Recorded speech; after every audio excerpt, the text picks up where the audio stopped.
Hello friends, welcome to my channel రాగా vlog. ఇవాళ నేను చెర్రీస్ ఉంటాయి కదా, చెర్రీస్తోని మిల్క్ షేక్ చేస్తున్నాను. సో ఇవి ఒక 10 చెర్రీస్, దాంట్లో సీడ్ ఉంటుంది కదా, సీడ్ తీసేసి ఇలా మ్యాష్ చేసుకున్నాను. తర్వాత ఇందులో ఒక చెంచా చక్కెర వేసుకొని, చూడండి కొన్ని వాటర్, ఇవి చల్ల వాటర్, కొన్ని వాటర్ వేసుకొని సాఫ్ట్గా బ్లెండ్ చేసుకోవాలి.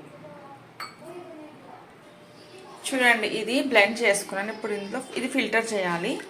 మనం ముందే పాలు పోసుకుంటే కొంచెం పుల్లగా ఉంటాయి కాబట్టి పగిలిపోయే ఛాన్సెస్ ఉంటాయి పాలు. నేను అందుకే ఫస్ట్ వాటర్ వేసి బ్లెండ్ చేసిన. సో ఇది ఫిల్టర్ చేసుకోవాలి. ఇది చూడండి నేను ఫిల్టర్ చేసుకున్నాను,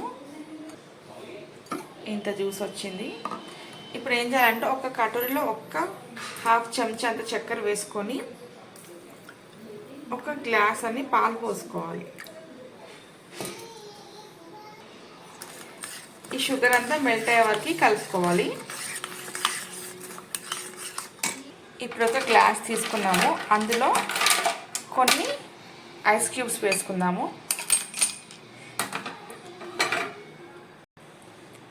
తర్వాత మనం మిక్సీ పట్టుకున్నది చెర్రీది సిరప్ వేసుకోవాలి.